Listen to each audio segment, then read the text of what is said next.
From birth, the girl was destined to be extraordinary. At her first birthday ceremony, she chose nothing, but clung tightly to her father's hand. The tycoon father treasured her as his jewel. Her brothers knew their reign was ending.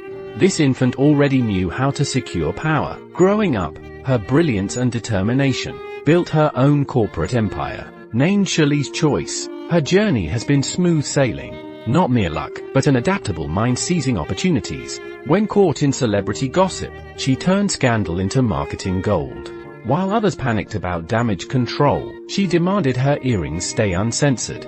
Those were her company's new signature piece. Free advertising through viral controversy. Her married brothers constantly sabotaged each other to win father's favor. One lost millions to scams, the other tanked stocks with labor disputes. When the prodigal daughter returned, summoned by her father, she cut to the chase. Seeing him healthy was comfort enough.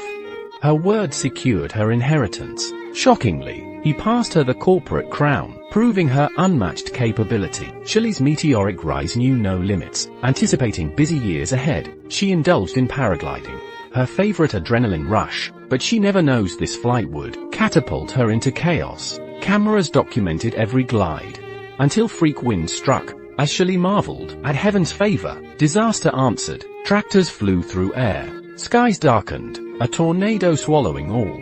Photographers flung skyward as she was sucked into the vortex.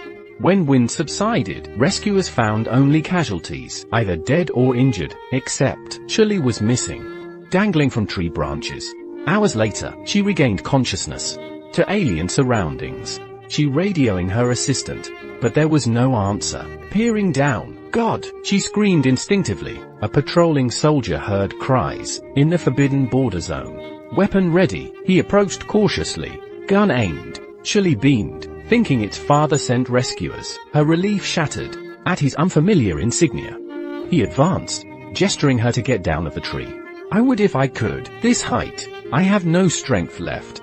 His gun's click made her fumble harness with shaky hands, but she slipped and fell into the soldier's arms. His grip held firm. Relief came. She said she would keep his secret, that he is a North Korean spy. He retorted, "You're the spy."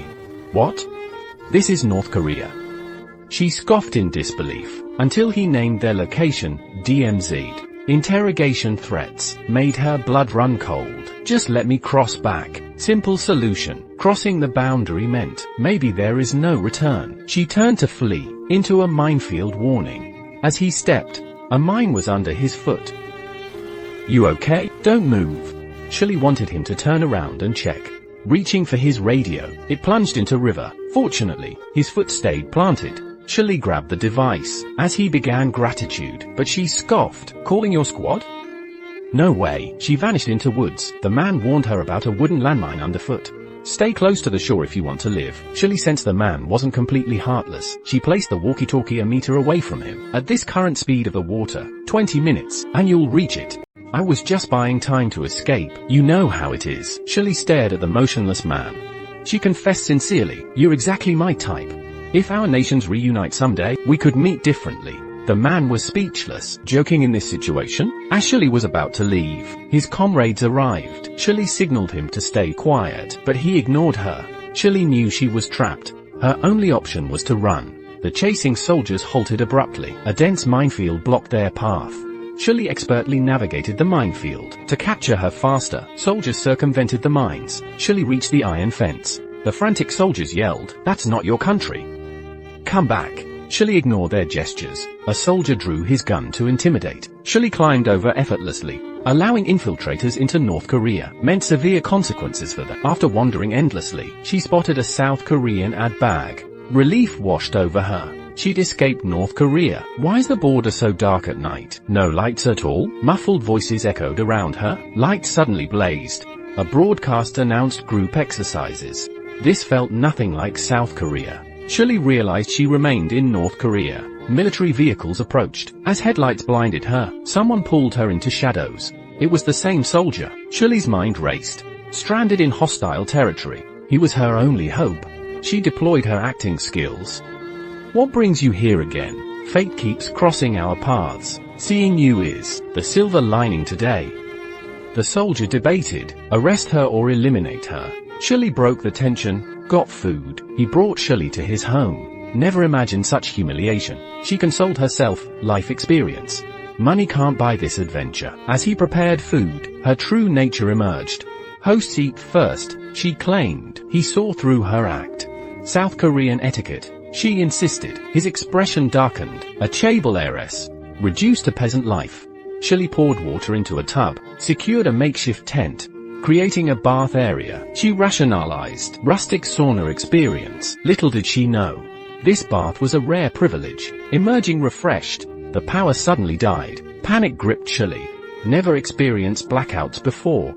And this wasn't even her house. Footsteps approached outside. Blinding flashlight beams terrified her. The doorknob turned slowly. Shirley grabbed a vase as defense, ready to strike the intruder. She found the soldier returning. Why come back? She demanded. Where else would I go? He thought. News of Shirley's disappearance thrilled her family. Divine justice, they rejoiced. Within 48 hours of vanishing, her brothers grew impatient. Survival odds after 45 hours? It's clearly zero chance. Police urged waiting full 48 hours, but they couldn't wait longer.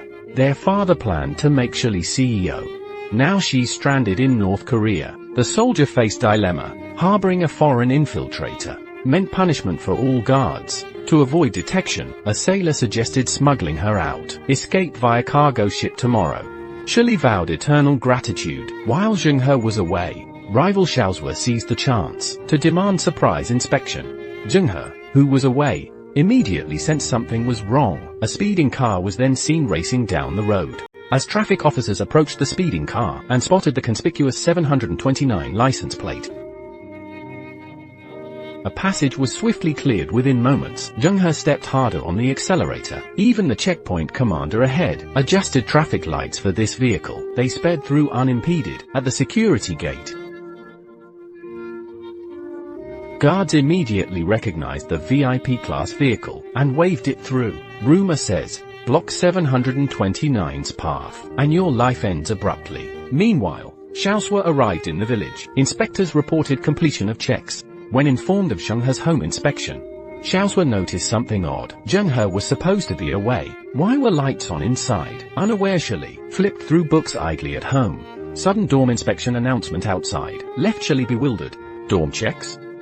What era is this? When no one answered, Xiaozhua ordered forced entry. The empty house revealed nothing but a figure hid in the cellar. Shirley was dragged out like a prisoner. Inspectors demanded answers. Why hide in the captain's cellar? Shirley trembled, too terrified to speak. Xiaozhua ordered interrogation. A 729 vehicle entered the village.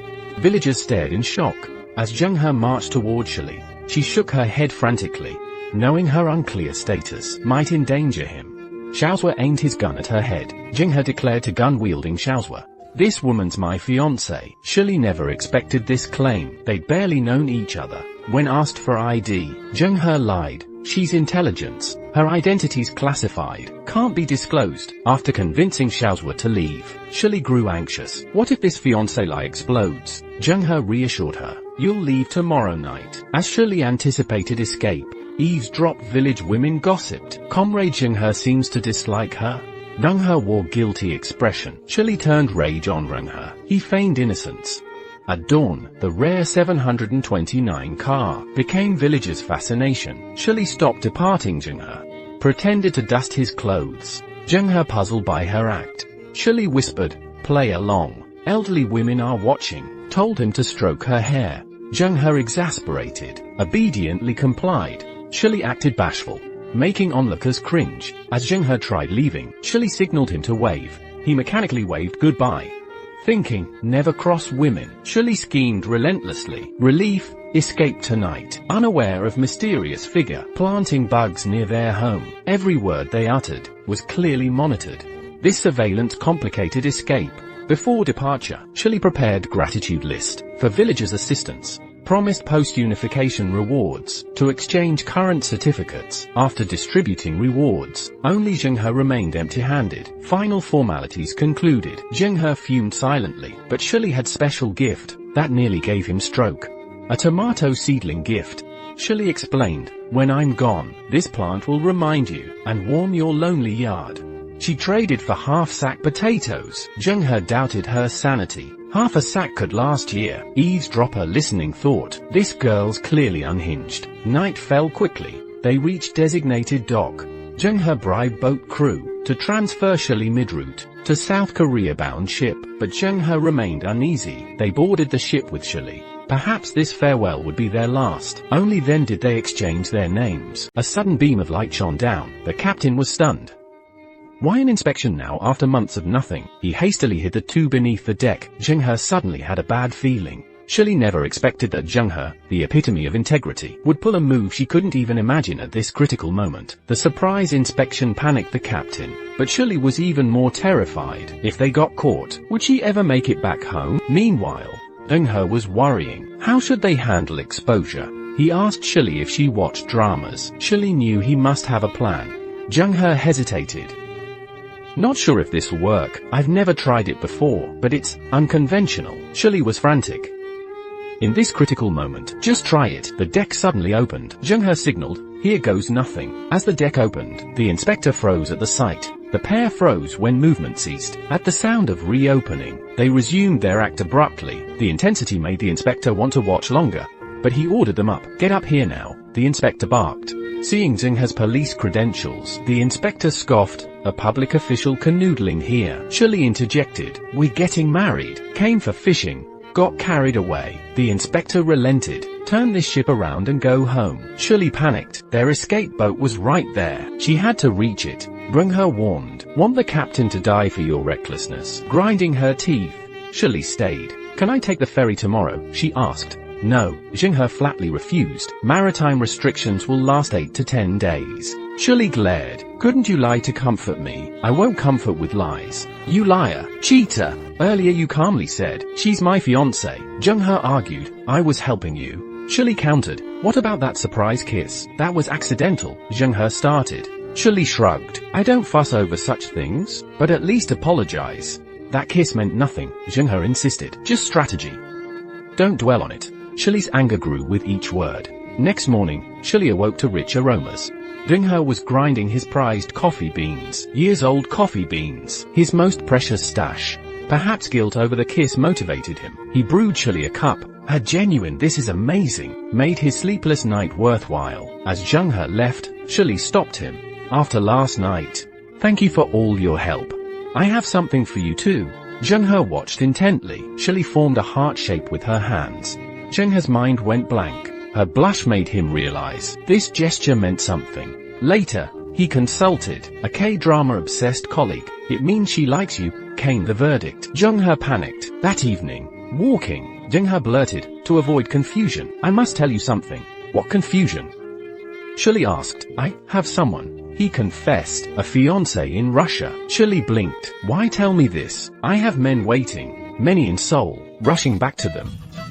Jung-He asked, maybe they miss me, she teased. Suddenly Shirley realized, what if your fiancé comes? She's studying abroad, Jung-He assured, won't be here for years. You think I didn't plan this? I'm not stupid. Then, reality struck. His fiancé stood at his door. Their locked gaze said everything. How will we explain this? Shirley whispered, studying abroad changes people. No screaming match here. Jung-He began. This is my operations colleague. When asked if he'll stay in touch after the project, he bluntly stated there'd be no further contact. For some reason, Shirley felt her breath catch upon hearing this. Yet she forced a trembling smile. Shirley stated that she and Jung-He are merely allies. Once the mission ends, they won't meet again. And they'll completely cut ties for good. So don't get the wrong idea. Shirley bid Jung-He farewell, saying she's going home. But Jung-He suddenly grabbed her arm. He dragged her to the front gate. Jung-He retorted, do you live somewhere else? He warned her not to wander around after dark. Go inside, lock the door, and stay put. I'll be back soon. His fiancée watched their every move intently. While escorting his fiancée home, Jung-He kept glancing back at his own house, worried Shirley might try to escape alone. His fiancée noticed his distracted state. Their relationship isn't ordinary. After quickly dropping off his fiancée, his mother-in-law warmly invited him for late-night snacks. But the dinner conversation turned to their 7-year engagement. It's time you two got married. Jung-He politely agreed throughout the meal. Yet he kept checking the time, as if something urgent demanded his attention. Meanwhile, Shirley found herself waiting for Jung-He's return. She couldn't understand why. Why wait for an engaged man? To pass the time, she started drinking beer from the fridge. The night dragged on until dawn. Jung-He finally returned at daybreak. Did you stay out all night? I slept indoors. That doesn't count. Staying elsewhere overnight does count. Jung-He found a boundary line Shuli had set up. She declared, "We're comrades. Keep to your side of the line." Jung-He asked if she was angry. Shuli reminded him, "You said you'd be back soon. Since when does sooner mean all night?" Jung-He explained, "I got you into an international sports event. This is your chance to board a plane and leave this place." Going home became Shuli's sole purpose, but their plans were overheard by surveillance agents. They began preparing to travel to the provincial office for passports. After arriving and taking photos, Shuli suggested taking a commemorative photo. Jung-He refused. No need for keepsakes or memories of each other. His words stung Shuli, but he wasn't wrong. While developing the photos, Jung-He secretly asked for an extra copy when Shuli wasn't looking. Shuli remained upset about the rejection. Then she spotted someone familiar. As Jung-He exited, he saw a man forcibly dragging Shuli away. Jung-He rushed forward with sharp intensity. He stopped the closing elevator doors. Seeing their clasped hands, murderous aura enveloped Jung-He. Watching their struggle, Jung-He focused his fury on the man. He pried their hands apart forcefully, pinning the man against the wall. Jung-He's icy glare made the man demand, "Who is he?" Shuli blurted, "My bodyguard." Jung-He was stunned. "When did I become your bodyguard?" But he maintained vigilance toward the stranger. His instincts warned this man was dangerous. The man suddenly claimed urgent business. He hastily arranged to meet Shuli at 7 p.m. that evening. He remarked on their fated encounter before leaving. "Meeting abroad like this must be destiny." Jung-He felt inexplicably irritated. The man was indeed trouble, now being chased. When Jung-He took Shuli to a hotel, Shuli stopped him. "Are you sure you can get me home? Maybe I should ask Cheng-Jun for help. If he came to Korea, he can leave too." Jung-He questioned her trust in Cheng-Jun. Shuli mused, "Maybe it's fate. Heaven sent Cheng-Jun to escort me home." This displeased Jung-He. "I caught you when you fell from the sky. Then you appeared at my door while fleeing. Isn't that fate too?" Shuli found this amusing. She was just making conversation. No need for Jung-He to take it seriously. Jung-He suddenly realized he might have overreacted. That evening, Shuli went to meet Cheng-Jun. Jung-He had plans with his fiancée, but Jung-He remained uneasy. He asked if meeting Cheng-Jun was wise. Shuli assured him they were acquaintances, unaware of Cheng-Jun's hidden agenda.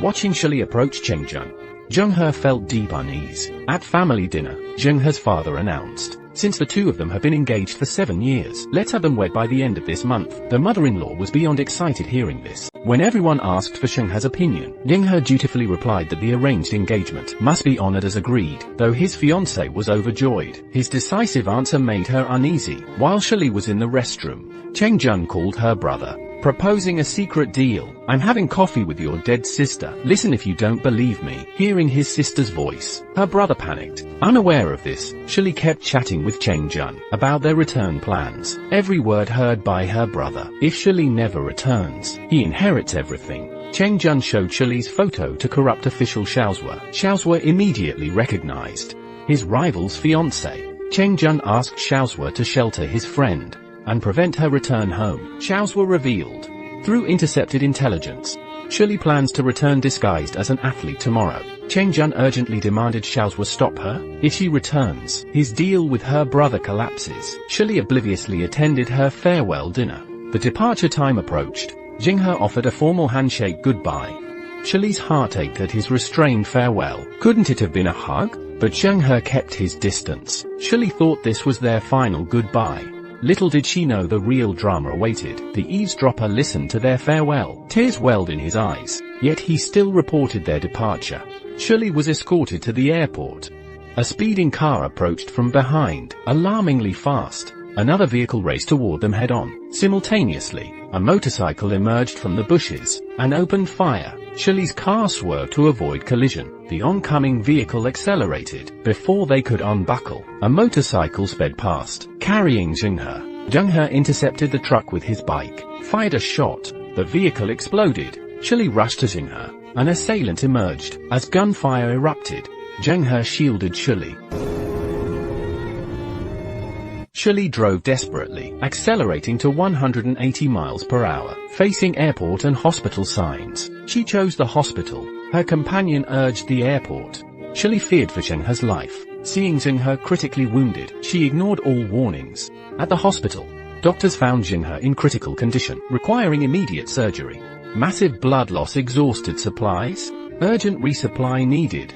Seeing Zhenghe's pale face, Shili offered her type O blood. Her companion warned, this was their last escape chance. The airport escape was arranged to flee North Korea completely. Unbeknownst to all, Shili was donating blood for Zhenghe. After surgery, Zhenghe woke up furious, shoving away Shili's helping hand. Demanded why she stayed. Shili cited the emergency. Zhenghe scolded her for prolonging the danger. Shili kept distance from the bedridden Zhenghe. That night as Shili settled, Zhenghe asked if she was cold, offering shared warmth. Shili's mind raced. She climbed in decisively, admitting the floor was chilly.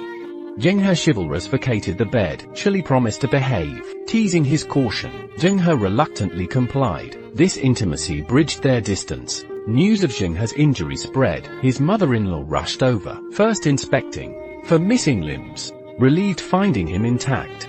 Embarrassing Shili completely, Zhenghe understood her concern, assuring full physical capability. At that moment, when the fiancé saw the heart embroidery on the clothes, her heart suddenly froze, because it was clearly a woman's handiwork. The fiancé confronts Zhenghe with feigned suspicion. Who's been taking care of you here? Zhenghe hesitates momentarily, then blurts out abruptly, it's exactly who you're thinking. His fiancé reminds him coldly, we've been politically engaged for 7 years. Have you considered the consequences? To everyone's shock, the meek Zhenghe openly confesses his feelings for Shili. The fiancé snaps him back to reality. This is a political marriage alliance. Zhenghe fails to grasp her implication. She issues an ultimatum, pursue your infatuation if you must, but our wedding proceeds this month end. Unease suddenly grips Zhenghe's heart. He realizes Shili has disappeared. Frantic search leads him through corridors, but she's vanished from the hospital. Security footage reveals Shili entering a stranger's vehicle, tracing the license plate to a suburban villa. Meanwhile, Shili arrives at Qingjuan's residence. She explains, suspicious visitors surrounded Zhenghe. I couldn't risk complicating things further. That's why I called Qingjuan for extraction. As night falls, Shili requests departure. Zhenghe doesn't even know I'm here. Qingjuan's candlelit gesture suggests reluctance to let her leave. Shili questions his intentions. Qingjuan counters, your presence endangers him. You know he could die because of you. Staying here protects you both. Meanwhile, Zhenghe disregards his injuries. Determined to find Shili, his fiancé blocks his path, producing a damning magazine spread. Shili's no comrade in arms. She's a South Korean conglomerate heiress. Were you aware of this? Zhenghe admits quietly, I'll ensure her safe departure soon. She warns, exposure means ruin for us all. Zhenghe nods grimly. I've known the risks since sheltering her that first night. Unbeknownst to them, Qingjuan convinces Shili, my extraction plan from North Korea is foolproof. Yet oddly, he produces an engagement ring. Zhenghe admires Shili's Christmas gift momentarily. When an unknown caller shatters the moment, dread courses through him. As he answers the call, Shili's voice brings momentary relief, until her trembling words. Where are you? He demands. Whose phone are you using? Her reply chills him, I'm leaving. Where could you possibly go? He pleads. Through tears, she explains. Qingjuan's departure plan got moved up. We're leaving immediately. Zhenghe's intuition screams. Something's terribly wrong here. Tell me your location. He insists. Shili deflects. We're already too far gone. Unseen by Zhenghe, a gun is pointing at Shili. We've said our goodbyes too many times already. Let this be our final one. Zhenghe desperately asks, your location. I'll pursue you to the ends of the earth. At least grant me proper farewell. Shili continues her coded message. Live healthily. May your wedding bring happiness. Build a beautiful family. Find true contentment. Forget everything about me. Zhenghe's alarm escalates. Describe your surroundings. Shili glances at her armed captors. A gun gesture demands call termination. I love you. Shili gasps urgently, before her phone is snatched away. A gunshot echoes through the receiver. Zhenghe's world collapses. He refuses to consider the worst. Feverishly redialing, the line remains dead. He couldn't believe, as he recalls last night's confrontation, battling guards at Qingjuan's villa, just to take Shili away. Qingjuan blocks their escape. Zhenghe lacks means to get you home safely. You'll only destroy him. Yet Shili rushes to Zhenghe. He first checks, are you hurt? She fires back angrily. Trying to reopen your wounds? Where's your common sense? Braving freezing temperatures. Have you lost your mind? Zhenghe insists, I'm taking you home. We'll secure your safe passage abroad. Shili retorts, Qingjuan's plan succeeds where yours failed. My path home is guaranteed. Through marriage to Chengjun, British citizenship ensures my escape. She displays an engagement ring bitterly. So we won't cross paths again from now on. You can leave now. But as she watched Xinghe walk away slowly, Shili felt her heart ache with sorrow. Yet Xinghe was in even greater pain than she was. It's freezing out here. What if Xinghe collapses on the roadside? Shili was utterly helpless at this moment. Chengjun was drinking inside the house when he suddenly heard a car engine starting. Indeed, Shili had taken off in his car. She drove while searching for Xinghe. As she ran toward Xinghe after parking, he immediately pulled her into his arms, as if she might disappear any second. He held her tight, fearing she'd vanish. One day while Xinghe was asleep, she prepared for Christmas festivities. She went out early to buy Xinghe's gift. Two unexpected figures blocked her path. They even brandished firearms. North Korean civilians don't have these. They must be gangsters or high-ranking officials. Xinghe's first thought was his fiancée. He cautiously asked her, "You didn't harm her, did you?" To his shock, she admitted outright, "That's right. She's dead. You'll never see her again." Suddenly, an idea struck Xinghe. This revelation led to an unexpected breakthrough. A woman soaked in the bath with red wine, murmuring about life's unpredictability. She never expected to return alive. Even lying in this luxurious bed, everything felt surreal. Though her wealth had returned, sadness engulfed her immediately. Somehow, while her body was back, her heart remained elsewhere. Sleep eluded her for hours. Xinghe's image haunted her thoughts. Meanwhile, Xinghe entered South Korea through a collapsing tunnel. Little did Shili know, the real danger was just beginning. She'd caught someone's attention. Strangely, Shili started hallucinating. She saw Xinghe approaching. He was running toward her. Shili stood frozen in shock. Xinghe said, "I've searched everywhere for you. Luckily, you mentioned living around here. Never thought I'd find you on the street. It's a miracle I spotted you." Only then did Shili realize this was real. Xinghe had come for her, but his arrival wasn't purely romantic.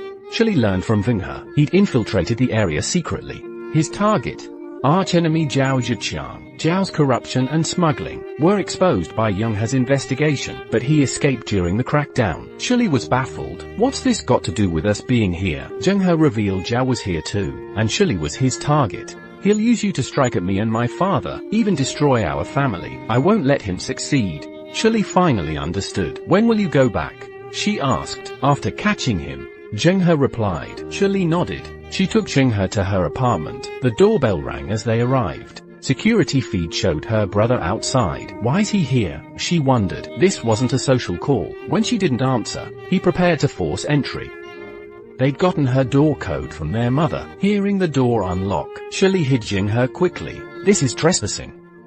Shili snapped. "You blocked our numbers," he retorted. Shili tried to politely dismiss them, but her brother cut to the chase. "I know everything about your North Korea stint. Get to the point," Shili demanded. He dropped all pretense. "Don't fight me for Dad's assets, and I'll keep this secret. Your undocumented infiltration would implicate many people. If exposed." Xinghe overheard every word. Such family betrayal shocked him. Now he understood Shili's warning. My family might not want me back alive. As they left, her sister-in-law spotted men's shoes, a detail that would prove crucial later. Greater dangers loomed for Shili. Next day at the parking garage, she remembered Xinghe's warning. Always knock the hood before driving. She almost mocked his paranoia. This place has cameras everywhere. Then she spotted a figure inside her car. Pretending not to notice, she backed away, but the intruder had seen her. Caught off guard, Shili was no match for them. Women running in front, men are chasing behind. During the panic, Shili's cell phone accidentally dropped. But there's no room for her to stay at this point. Fortunately, the parking lot has 2 floors. The man lost Shili in an instant. He looked for a corner, and Shili is hiding in the surveillance room. She wants to monitor each other's movements. That's when Xinghe happened to call her. Men pick up cell phones. I didn't expect Xinghe to throw themselves into the net. It was the man who asked him to the parking lot. "Your lover is with me." Xinghe got a call and came quickly, and the men are ready for the gun. Just wait for him to deliver. Shili panicked. She pulled down the switch next to her. For a moment, the basement was dark. Man didn't expect Shili to do this. Then Shili shouted, "I'm safe here." Let Xinghe not believe what men say. The man had a gun. The next second Shili was pulled. It turns out that Xinghe rely on the military's keen hearing. Locked Shili's position. The 2 men dodged a bullet this time, but they don't know that the men have already found out where Shili lives. but it's thanks to her having a cruel brother. In order to get my father's fortune, he'd rather combine with outsiders and get rid of his sister. Meanwhile, Shirley received the shocking news. She came to the destination without stopping. Her team of 5 in North Korea is here. Shirley told them with an anxious face, "You shouldn't have come here, but a few people just miss him too much, and the eavesdropper who betrayed them is here." But in the end, he got lost, helped Zheng He bring Zhao Zhiqiang to justice. Soon they were taken to Shirley's house, and the eavesdropper with the occupational disease. The first thing to do is look for eavesdropping equipment installed in the house. Shirley can't laugh or cry. Doesn't exist here at all. At night when Shirley got up, suddenly she heard the eavesdropper and the Zheng He were talking about something. The eavesdropper told Zheng He, "We were commissioned by your father. There are 5 days of international games. I'll take you back with their car as soon as it's over." But you can see in Zheng He's eyes that he doesn't want, because there's so much stuff here that he can't put. But they don't know that men wait at their doorstep every day, and the sensitive eavesdropper seems to smell a hint of danger. Shirley was driving that night. She suddenly found a few cars behind her, so she tried to push the gas, but the other side's throttle is stronger than her, even force her to stop. Then a group of gangsters with iron bars got out of the car. Apparently they came prepared. At the same time, Zheng He are attracted to men's territory. Then a group of people began to lay siege to the Zheng He. Fortunately, Shirley was prepared. With her power, she brought in a bunch of gangster tenants. The tenant asked if he didn't pay rent for a year. Shirley is sure to fix all this without 2 years of rent. Soon a group of people came to Zheng He to cheer for Zheng He. Then there's a scuffle in here. In a panic, the man hid in the dark. The whole scene was seen by Shirley. She was so nervous, because at this point the Zheng He is coming out of it. He didn't know the man was ready to shoot him. When the bullet came out, Shirley drove to block the Zheng He's position, be shot through the glass. And Shirley fell in the car and didn't move. Zheng He can't believe Shirley will encounter in front of him. Then it was a few shots at the man. When you open the door, Shirley fell out of the car. Zheng He have never been so desperate, watching Shirley motionless in his arms. How he wished it was himself who fell. Soon Shirley was taken away by ambulance. Watching Shirley rescue inside, Zheng He's hearts are frozen. I'm afraid Shirley will never get out of there. That way he'll never forgive himself. Soon Shirley was pushed out of the operating room, but Zheng He's identity doesn't allow him to be near. Looking at so many relatives watching her, it must have passed the dangerous period. Shirley slowly opened his eyes in the ward. One side of the sister-in-law excited. Her the nurse informed the doctor immediately. Shirley woke up and said 3 words in a faint tone. "Get out of here. Get out of here if you don't leave anything behind." Meanwhile, Zheng He got a call from Shirley. Ask him why this bodyguard is disrespectful. AWOL without her permission. This words as Zheng He quickly ran to Shirley. At this moment, he ran like a winner. He ran up to Shirley. 2 people are already sobbing.